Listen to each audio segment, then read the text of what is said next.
Happy New Year! Time for some confetti! Or some drawing prompts. This is a series that I've wanted to start for a little while, and I've written out over 1,000 drawing prompts and cut them out and put them in this jar. And I'm going to be rolling a dice and selecting out how many prompt words I'm going to have per piece.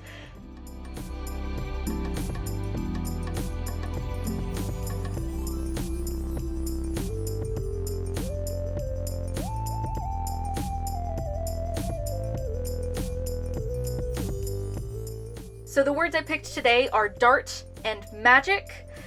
I'm going to be doing all of this in my brand new sketchbook. I got the Sea White of Brighton sketchbook a little while ago after I ran out of pages in my Illo sketchbook. I think that this sketchbook from now on, spoiler alert, is going to be singularly for watercolors and gouaches and acrylics. All of the markers bled through.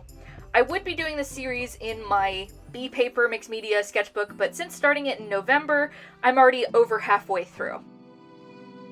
So let me just write down the 2 prompt words really quick, and then once I have those down, I'm going to be putting these words back into the bucket. Because I don't want, dart and magic can both definitely have different uses later on. So my idea for this series is I'm going to be sketching out 4 thumbnails at least before each session, and then I'm going to be posting over on... This one had a vote posted over on my Instagram because I hadn't started my Patreon yet, but in the future, all polls for my thumbnail pick will be hosted over on my Patreon. So if you guys would like to be included on the vote, you will have to go over and check out my Patreon. Now for the thumbnails that I originally laid out for this piece, I kind of went 2 ways with the word dart. Magic obviously is a little easier to incorporate into just about anything, but for dart, I looked at it as either like a throwing dart or to run quickly. And I really liked the pose I made in option B, and that one very heavily influenced option D, which is the one that ended up being the winner of the vote. I think I am going to illustrate option B when I get the chance, but as I was working on this piece, I've been in a little bit of a drawing slump for the past few months. My Instagram posting schedule has really slowed down and it sucks. But I just kind of fell into what I would want to be wearing when it came to her outfit, and then I took it a little bit more hipstery punk. Something I've also noticed in the past few months is that my hands have gotten a lot shakier. I don't know if that's just my anxiety making me slip up, or if something's actually wrong, but I'm trying to get a steadier hand back. I've been doing some wrist exercises, and since I do work doing house renovation stuff and I do a lot of work with my hands, it means that I have double the stress on my wrists, something that I have to work very hard not to strain.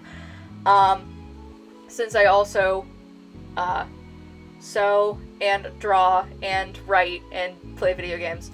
So just my wrists never have a good time. I think most of my shaky line work really comes in once I start lining the darts, especially since they're on that edge of the paper. I love inking things closer to the left-hand side of the page than the right, at least when it's on the right-hand page of the sketchbook.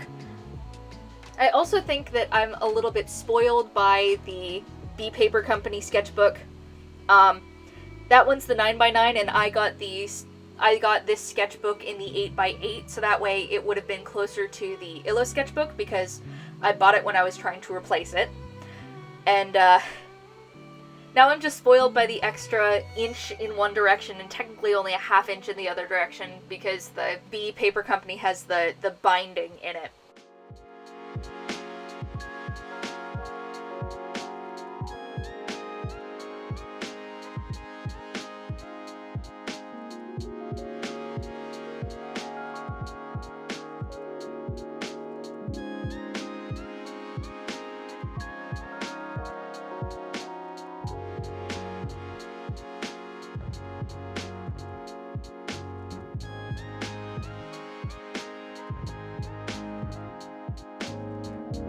When I was working on the darts, I wanted to make sure I had like a good selection of different types of darts. I feel like there's only really a couple of common designs.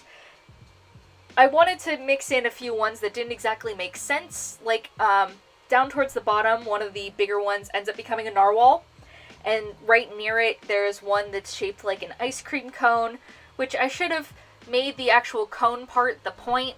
I didn't, because I was not thinking. I'm also a little sad that I didn't have them all kind of like converging on this girl, like coming at all directions. As it, like, when I originally first started sketching them, I kind of angled them down and decided I didn't like it, and it went against the original thumbnail, so I changed back, and I think I would have liked it a little better if it were not as regular, you know?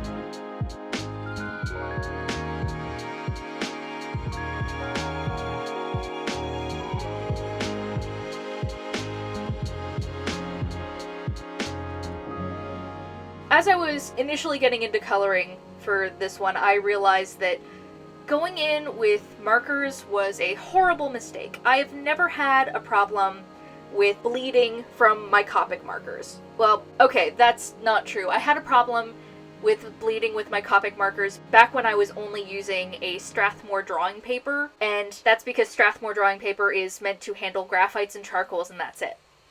Well, I mean, probably some other things, but moving on. So I had a lot of fun going around and fixing where it went outside the lines, and my Parku markers are still splattering a little bit, especially this dark navy blue one, so I had to switch over to a Sharpie of a similar color.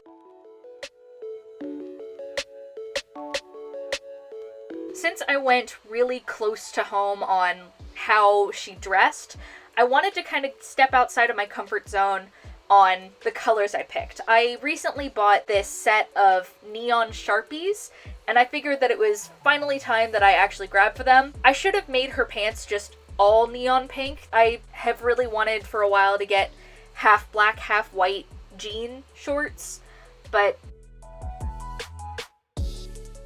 Oh yeah, one thing to complain about the neon Sharpie set.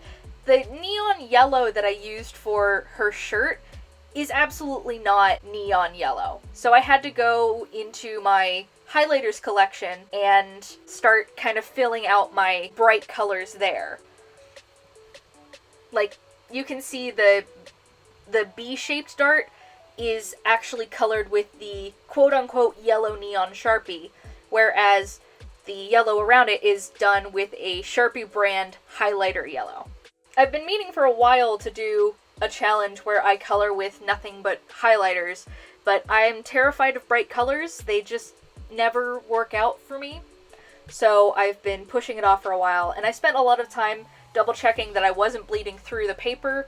I really want to be able to use the backs of these pages for the thumbnails for the next piece, which is why from here on I believe this series is going to be more about using acrylic inks and gouaches and watercolors, which I really want to get more into acrylics and watercolors and so on and so forth. I spend a lot of time with markers because I view it as the simplest. There's less hassle for me to get the texture I want, at least most of the time. But I really did have a lot of problems with bleeding with these pens, even with the Sharpies. And this teal marker is the one that ruined it all. So I bought this teal Sharpie in college because I really liked the color of the packaging and it looked funky.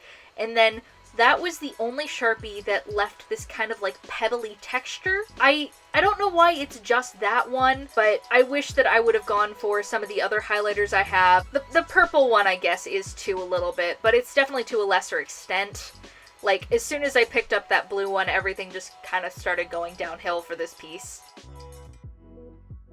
I also decided after the fact that I didn't want any color inside of the darts. I thought that they looked really good just being stark white against all these highlighter colors. So I went back in and put white inside of the bee and gave it its eye back. And then the last thing I did after adding all of her bright jewelry in with some Posca pens, I went in and added highlights and white sparkles to all of the magic.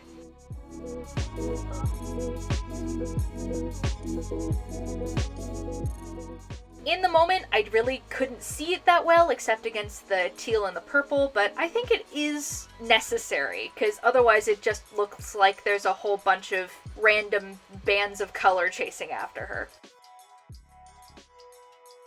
So my discomfort with highlighter colors aside, I think this piece ended up turning out really well.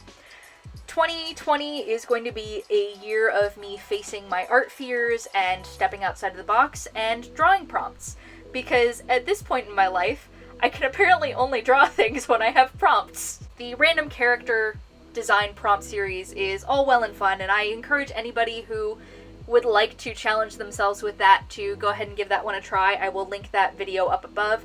But if anybody would like to try their own hand at whatever prompts that I pick out, I would love to see your interpretations of it. I hope that your 2020 has already started off well. I hope your 2019 is left in the dust. Here's to a good year, and here's to an excellent series of prompts. Alright guys, if you feel so inclined, hit that subscribe button and check me out on my other social media handles. And if you'd like to be included in the vote for the next set of prompt thumbnails, go ahead and check me out on my Patreon. I will link that down below. Thanks, and I'll see y'all in the next one.